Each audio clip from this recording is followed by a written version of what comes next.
There. Okay. Loaded bases. Dario Pizzano. How's it going? It's going well, man. Thanks for having me on. Glad we could finally coordinate a time, meet up, Oh, yeah, talk for for a little sure. bit. For sure. I mean, like, I'm glad that I had this day, I guess, like, pretty much open. It's like I texted you probably like 30 minutes ago and boom, and then now you're Yeah, on. That yeah. works out. So so what do you do? What is your current role in baseball? I just finished my 10th professional season. Dang. I was with the Southern Maryland Blue Crabs, and midway or in September, I got traded for the last few weeks to the Mhm. Charleston Dirty Birds, formerly the West Virginia Power. So I was in the Atlantic League. Um, yeah, and it was great. I had a great season and dealt with some adversity and some injuries, but part of every season almost. And just Yeah. put the head down, do the rehab and the PT, and get back on the field. And I had a good season when I was playing. Hey, well, that's good. You said 10 years?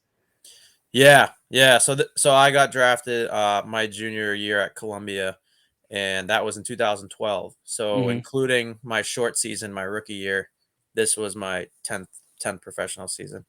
Dang. So you've been around the game a long time. Yeah, they call me the vet.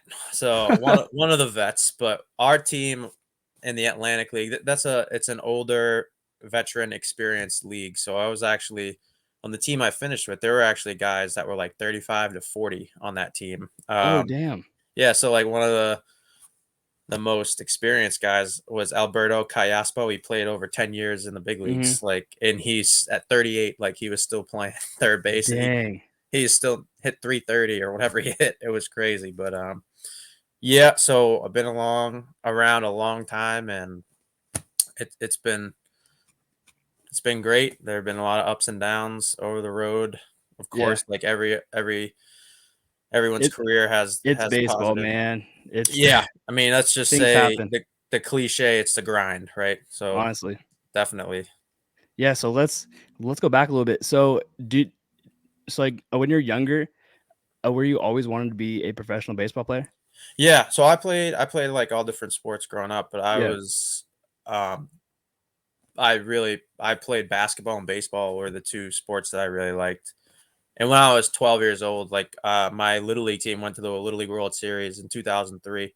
Oh, wow. So after that experience, being on that stage at such a young age, I loved like the taste of it. Like we Yeah. were on ESPN and ABC, and we made it to like the United States Championship game, and That'd we be came in fourth in the wild. world that year. So, and then the semifinal game we played against Texas, we actually were nominated for an ESPY award for like best game of the year the next Mhm. year. So like That's we got to go to crazy. the red carpet at the Kodak Theater, and this is when.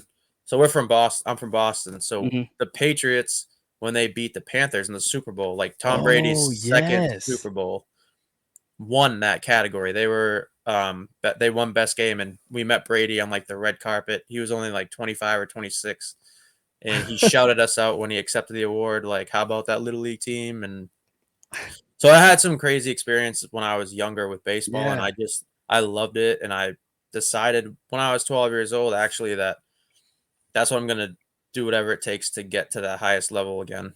I would say, dude, I would be very, I wouldn't be too upset losing an award to Tom Brady. Yeah, it was pretty. We were bummed at the time, but Yeah.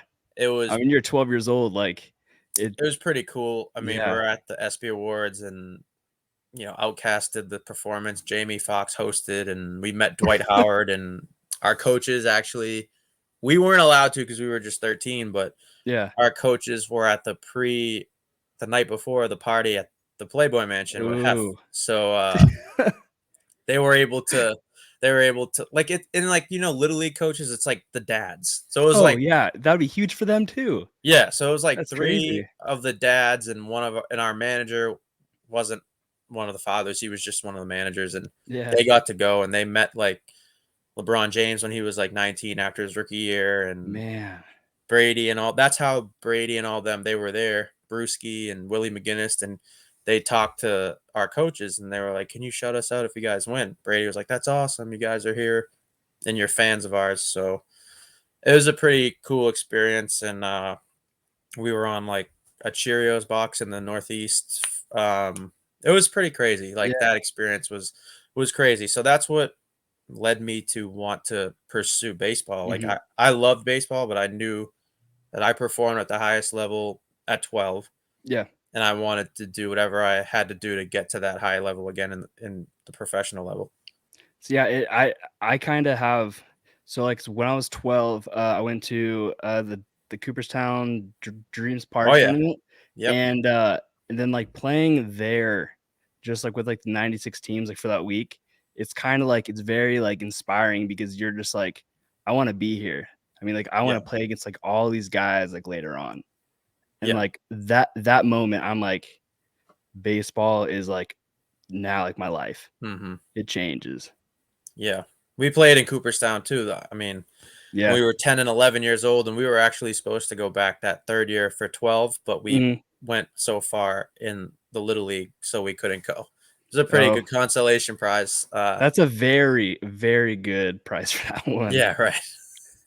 Yeah, there was so, like, 'cause, so my buddy who was on the team with me, like, when we were 12, like, back in, like, 2007, so his little brother was 12 years old in 2020, so then we were supposed to go back, to be I guess, to be, like, the chaperones, like, of the trip, Mhm. so it would have been absolutely amazing, but 2020 happened, so it's just like we got kinda Yeah, screwed right. out of that. I mean, dude, like, I would like to go back, like, as an adult. Yeah, no, that place is, I mean, it's probably just grown since I was there in 2001 and 2. I'm sure Oh, for sure. it's huge now, so I mean, Say and going to the Hall of Fame in yeah, Cooperstown too. So, yeah, that place is just baseball history there. it's so much fun. So so what would you say would be a more I guess, like, a more exciting time, going to the Lilly World Series or getting the call to say that you got drafted?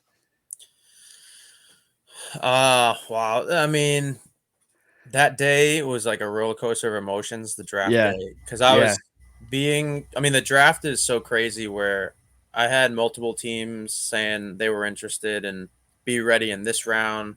The Mariners, who ultimately drafted me, they actually did like a home visit that winter of my junior year, and they were saying we project you in like the 3rd through 10th round, so be ready. And back then, the draft day one was only the first round, and then the yep, second round was rounds 2 through 15.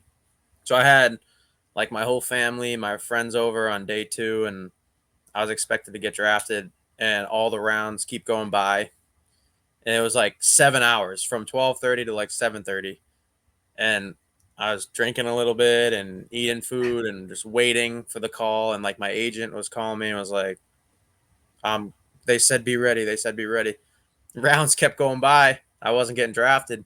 And I was panicking because it was like round 13. And I'm like, oh my God, am I going to have to call them all back over for day 3 mhm, tomorrow? And then in the 15th round, the Mariners' last pick, they picked me. And I was like the worst day for a little bit while I was waiting. And then it yeah, became the best day ever at that point. that's a A lot of lot of emotions, emotion, man. obviously. That Yeah, was, yeah, the emotions were high, and my whole family was there crying, and it was something that I set my mind to, and obviously trying to overcome any adversity and the naysayers, and you develop that chip on your shoulder, mhm, being like not the prototypical like showcase player, So like yeah, I had to always perform, like I had to hit and keep proving that I could hit at that highest level, and I kept working and improving, and all the hard work paid off. So it was unbelievable. Different experiences, but that moment was because when I was yeah, 12, I didn't even really like you're understand what we were doing at the time. I was like, oh, we're with our best friends playing baseball and we keep winning, yep, so that's great. But all the work for 10 years or since I was 5 to get to that level, it all paid off at that moment. So I'd say the draft, when I heard my name come across my laptop, that was pretty cool. oh, I bet. And say, cause what year was that? Like, what year did you get 2012. drafted? 2012. Hmm. So how was your first spring training? I mean, like, did you show up and then be like, "Holy shit, like there's a lot of people here." Yeah, so we have you get drafted and you go right to a short season. Mhm. So I didn't have spring training until after my first like summer ball season. Yeah. I played in the Appalachian League, which growing up in Boston and then being in New York and then going to Pulaski, Virginia, it was quite the culture shock. And I bet. we were staying in a travel lodge with four guys to a room, two on a bed and two on an air mattress, trying to save Damn. as much money. All those like stories and all those war stories about the minor leagues, Oh, they're all yeah. true. I mean, Yeah. that's why so many people are trying to advocate for them Yep. now, and Exactly. because Eh, it's almost like when you're going through it, you kind of like it's like you're with your boys, like a rite of passage, and you kind of think like, oh, we're all going through the same thing, and you kind of bond through it. But when you look back at it, it's like professional athletes. My first paycheck, I actually came across it like a couple weeks ago.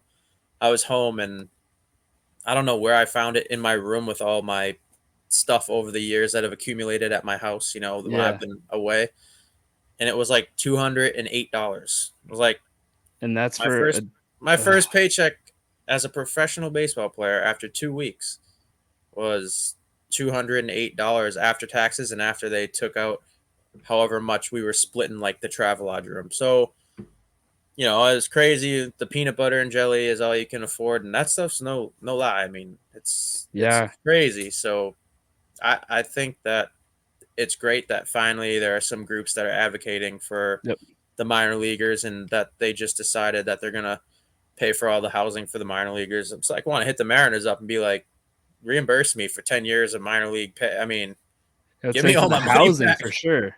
Well, yeah, But because I don't know. dude, that's yeah, I mean, like, I've heard, like, insane stories, and it's just like, dude, like, everyone has, like, their most crazy story of being in the minors, Yeah. and it's wild, man. Yeah. So it was crazy like that rookie year. And then your original question about my first spring training. Yeah, I didn't know what to expect. And I got there and there was over 150 players at all different levels. And I'm like, holy what the, how am I'm so low on the totem pole. How am it seemed like insurmountable. Like, how am I going to get up there? Mhm. And that was a young mind, inexperienced, immature player thinking way ahead of himself. All I try to do is as you get more experience, like the veteran that I am now, you just realize you try to just take one day at a time and all the Yeah. cliches like control what you can control and things will work out. And they did. They did. And I started in low A that year and had a really good year and it just took off after that.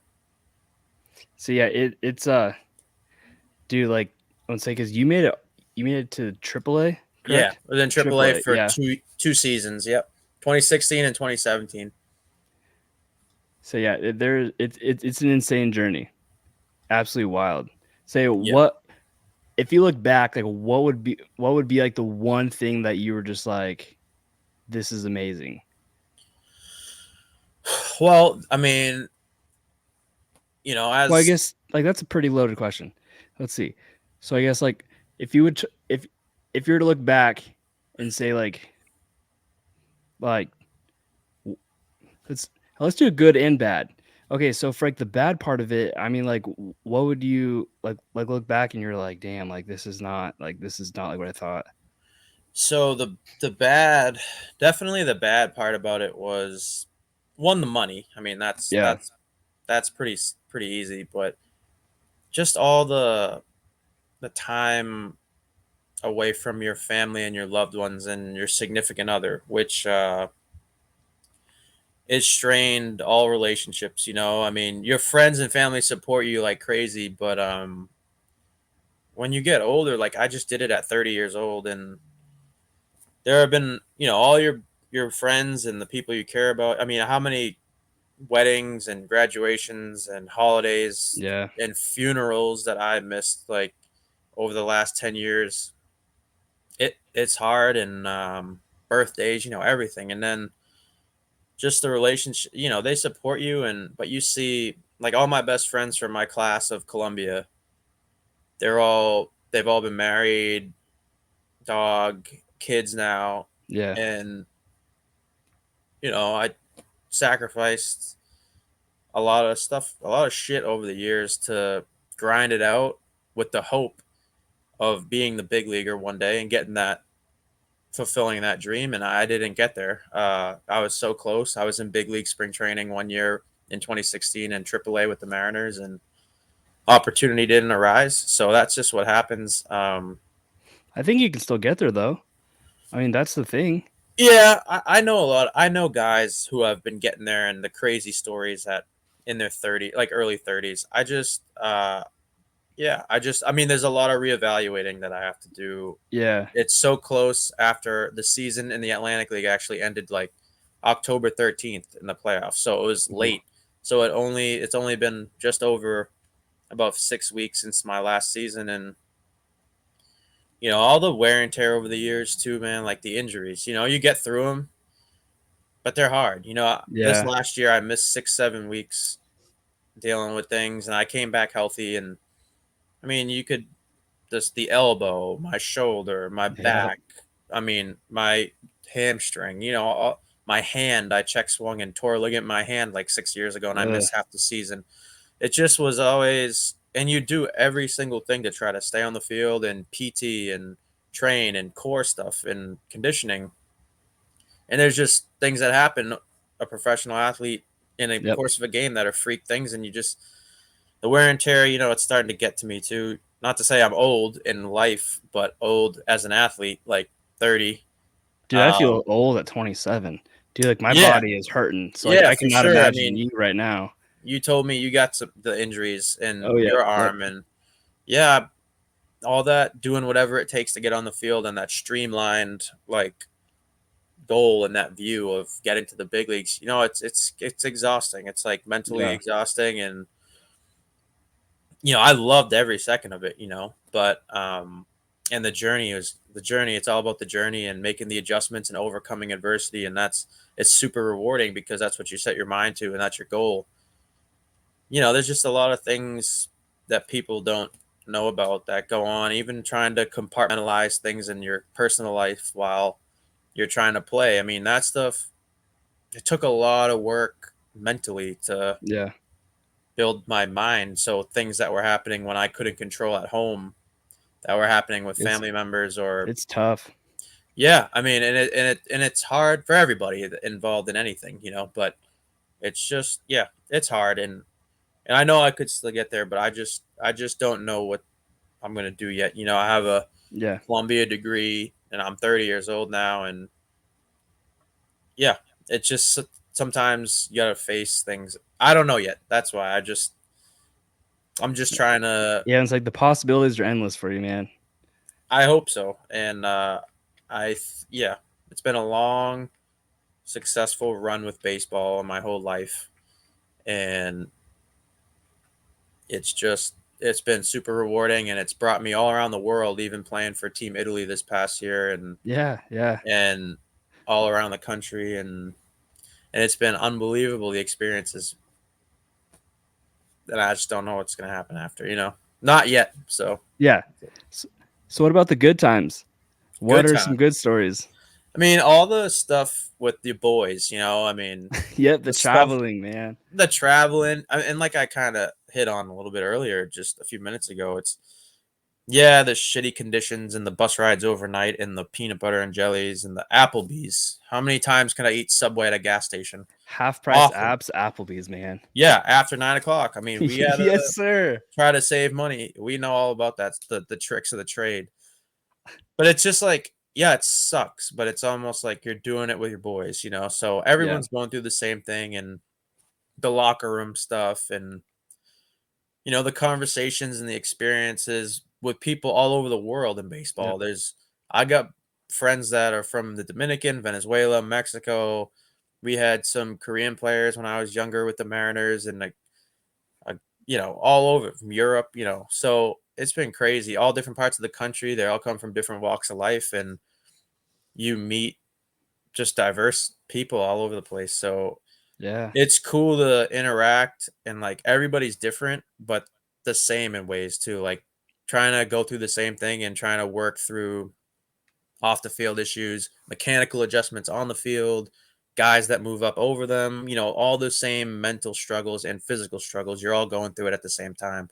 So it was like a camaraderie that was built between the players. And I have some lifelong friends that I got drafted with, and we kind of went through the minors for like 5 or 6 years together with the Mariners. And I've been at their weddings, and I hang out with them, and we've trained together in the off season. So it's cool. That's the cool part about all this stuff is the relationships you make. Yeah, I need to go see if I can find a Pizzano jersey, like and then, like, so I can wear it to the Mariners games. And say, "Look what you messed up, Jerry." That's what I'm saying. Yeah, that's right. DePoto, Jerry it's was on there. you. Depoto was there. He was actually the one who invited me to spring training his first year when he came in Yeah. 16, and then he made 300 different trades and moves on the roster, and I got Yep. pushed off to the side, and that's fine. I mean, that's part of the game, and that's what happens. But yeah, that it kind of being in the transition of the front office Yeah. for a couple years was a different experience. It was my first time with it, and I had a little bit of opportunity at the beginning, and then Mhm.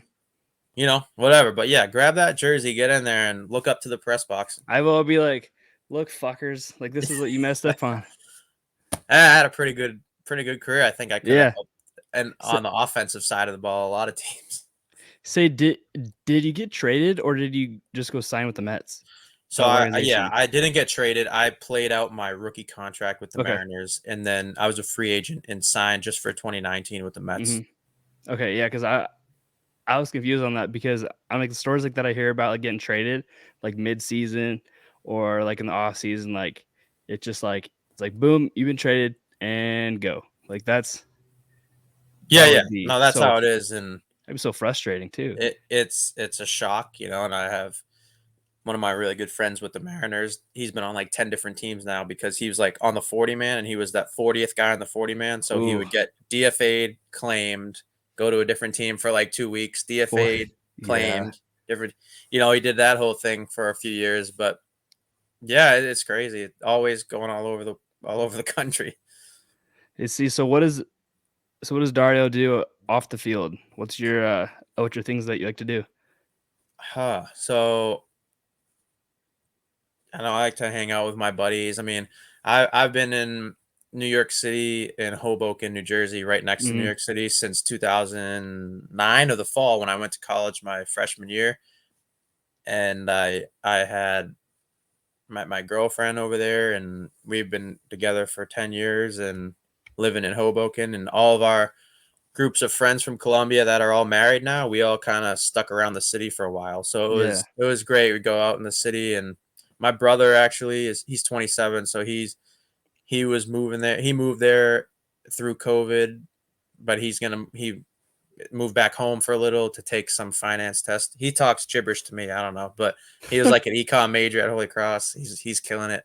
But now he's moving back over there in like February, so I'll be around with him and like being with my friends, hanging out. I mean, training. I Yep. love the process. Like I want the Yeah. results, but I love working out, and I love you know training and hitting and all that stuff. So I don't know, not really, not really too crazy.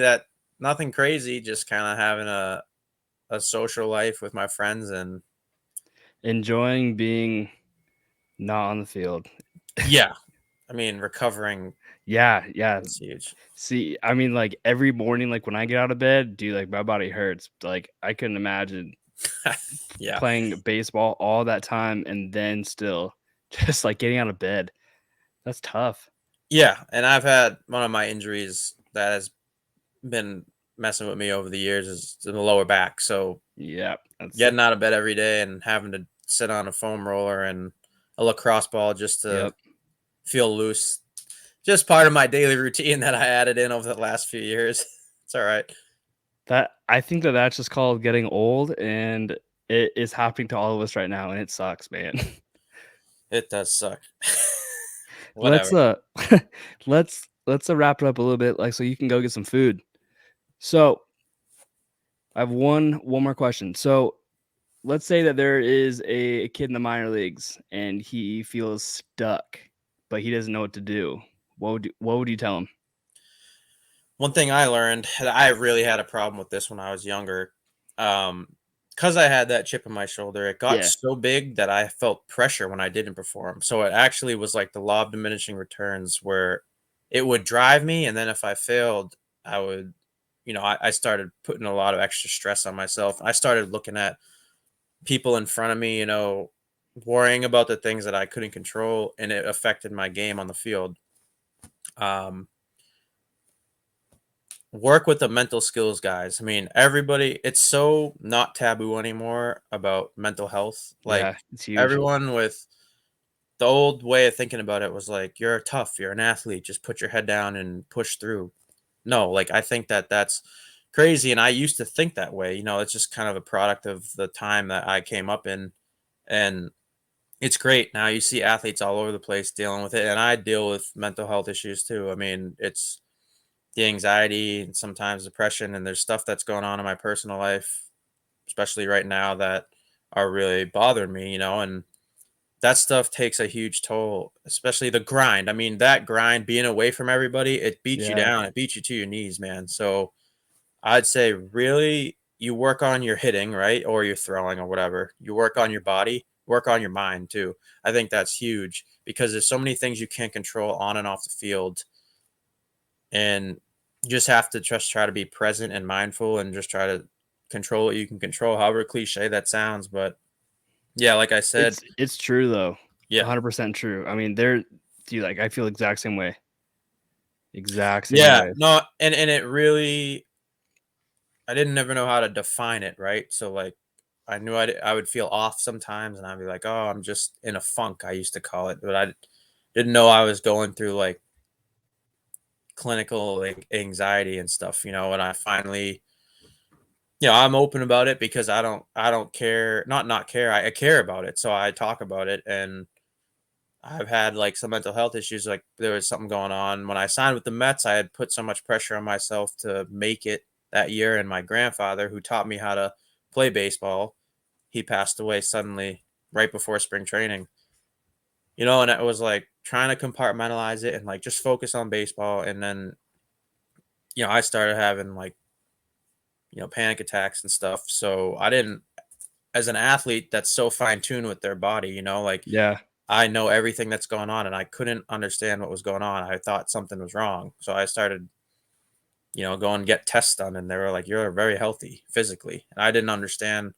It was scary, because it's like something that you can't, if my arm is sore or my back, I take ibuprofen and it kind of makes it better, right? Yeah. You can do physical therapy exercises. Well, You I can't do started, that with the brain, man. exactly. So it's kind of like, and it's not like a healing thing. It's something that you're always constantly working on. So I started like going to therapy and like 2 years now, and it's super helpful. And you learn coping mechanisms with symptoms and how to change your outlook, self-talk, all the kind of stuff about being mindful. And honestly, that's helped not just on the field, in my life. And Yeah. you just know that there are things that are always going to arise in everyone's personal life that it's going to be tough. And you just try to be present and try to take it day by day. But definitely for a young athlete, like especially people who've been always the 1%. So every level that they get up, everyone's just as good, if not better. And trying to deal with all that kind of stuff, just try to be mindful and control what you can control. Definitely use the resources that teams present to you, like the Yeah. mental health coaches and all that kind of stuff. It's really important. So you that would I think you nailed that one. That's and then actually and then actually from like what you said, I've actually been like thinking about going to a therapist just to get like my stuff out. Yeah, man. And I think from what you just said and like what you just like hit on, I think that's probably what I'm gonna do next week.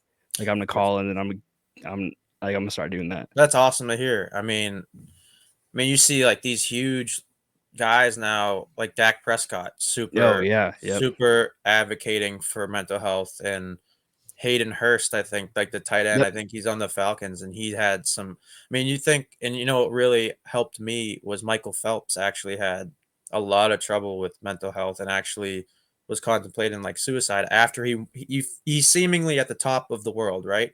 Oh And you yeah. just never know what's going on with anyone else. And as a young and immature player in person, I kind of was super rigid in my thinking and kind of judged people. And then I started realizing like, man, this stuff's no joke, and you just don't know what everyone else is going through, you know. Yeah. So I've tried to be more understanding, and it's honestly, I mean, I'm like a fiery guy from Boston, so I had to really mellow out. You know, they call Yeah. me a Yeah. masshole, right?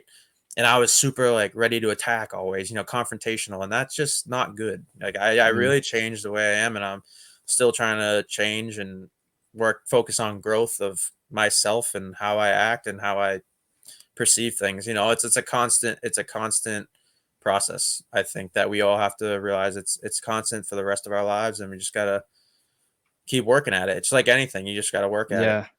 And say, dude, Dario, the sky's the limit for you, man. Thanks, bro. And I'll back that one up. Yeah. And I urge you to, obviously. I mean, it's really helpful, and Yep. I don't mean to be preaching, but I just know I didn't really. I was like, oh, I think I'm okay. I can handle it. I'm tough, It's a but it's question not. like when you say think, like I think I'm okay, like I think I'm not okay. It's like maybe you should take that extra step. And Absolutely. I yeah, mean, that's it's beneficial. It's really beneficial, and it's helped me a lot, and it will continue to help me as things happen in my life. And currently, things are going on in my personal life that, I mean, I think everybody's going through something, and it's helped. yeah. It's helped, you know. So that's Well, very important. say I appreciate you, man, for Thanks. sure, 100%. Thank you. Thank you. Well, I think Could I hit on one more thing? yeah, dude, for sure. All right. So one of the things that I'm really interested in and I advocate for, I'm actually a part of a nonprofit sports and Mhm. entertainment nonprofit 501c called MS4MS Mission Stadiums for Multiple Sclerosis. I'm actually wearing the shirt. Spreading Oh, orange is our motto. Orange is nice. the color for MS. Mhm. And my mom was diagnosed in 1998 with multiple sclerosis. It's an autoimmune disease that attacks the central nervous system and has lesions on her brain and her spinal cord. So Ooh. she's had it since 1998, and it's really starting to affect her physically now, where she has to walk with a cane or a walker, and her left leg is it's kind of like dead weight now. So she really needs that, and it's starting to affect like her hand. It's kind of just working up its way up, and it's kind of get worse. Yeah. She's got been doing treatments since 98, obviously, different medicines, injections, infusions every 6 months. And so it's something that I always knew how important it was to me, the cause. And I always wanted to use the platform that I had Yeah, for sure. to advocate for it. So when I envisioned myself as a big leaguer, you know, having that as my charity and being on social media active about it. But when I was with the Mets, I don't know what compelled me to just say, why am I waiting? Like, I don't need to wait anymore. So in spring training with the Mets in 2019, I just started reaching out to all the different social media accounts of the MS societies, the National MS Society, and all the different branches in the country. They Yeah. started getting back to me. One of my one of my friends from Colombia who was on the softball team, had kept in contact with her, and I saw on her Instagram that she did the MS walk to the top in New York City. And I asked what her connection to MS was. And actually her friend, one of her best friends from home, actually was diagnosed with MS. She was like 26 or 27 at the time, Oh, wow. and she actually worked on she was the junior chair of the National MS Society, I think. So she put us in contact. We spoke and had a conference call, and her name was Erin Gambilotti, and she actually connected me with the CEO of this charity, Ooh. Sam Greenberg, who he played college baseball, and his older brother played in the big leagues actually. So it was a family that was connected to baseball and athletics, so it was a perfect fit for me what I was trying to find. Yeah, 'cause it's And something we that you can, like, relate to. exactly. Yeah. And so what we do is we do in-person events. We would go to like we've gone to Yankee Stadium and had orange shirts, and we were on the field, had a picture with Aaron Boone. I actually connected with James Paxton, who was the pitcher for them, because he was with the Mariners. We were teammates when Yep. I was there, and he got us on the field, and we had a whole section in like the second deck of the left field bleachers in Yankee Stadium, and we had like 60 people with orange on. So we'll do in-person events. This past year, I've gotten, this is my third year with the company now with the nonprofit, so I've gotten more of a hands-on approach. I ran 5 of my own events, so like I That's had huge. a Congrats. memorabilia auction. Um, so I've used all my connects that I've had over the years, all the guys in the big leagues that I've played with or against, and they've sent bats, cleats, gloves, hats, all all that kind of stuff. We had a memorabilia auction. We had a March Madness tourney Yeah. with prizes. So everybody filled out. It was $25 to fill out a bracket, sent it in, and we had 10 winners. Um, we had an event in my hometown actually a couple of weeks ago, Halloween weekend, and then the most successful event we had to date, numbers wise, was about a month ago. Now we had a golf tournament in New Jersey at a golf club that I connected with one of the baseball alums for Columbia who pitched in the big Hmm. leagues. His name is Frank Seminara. And I was reaching out to him trying to hit the Columbia alum to see if they would be interested in making a donation. And he said his best friend actually had MS. And you just never Oh really wow. know how many people it affects. So he said, Yeah. let's do something better. Let's do something big. He got on board. He works for Morgan Stanley as a financial advisor, and we were planning a golf event for about 6 months while I was in my season. We had it in October at a really nice golf club, and he had Jackie Bradley Jr. there, Oh dang. Nick Whitgren, who's like the seventh or eighth inning guy for the Indians. We had some other pro guys that he manages their money, and he brought in guys. CC Sabathia was supposed to be there, but he ended up pulling out the last minute. But he sent like an autographed jersey, and it was one of the silent auction Dang. items. But we had a Giannis Antetokounmpo jersey. It was pretty cool. We ended up raising over $50,000 at That's that event. huge. So this year we are actually, so we donate our money to the Johns Hopkins MS Center for Research. Um, and we that's so it's 80% of our funds go to the research center, Johns Hopkins.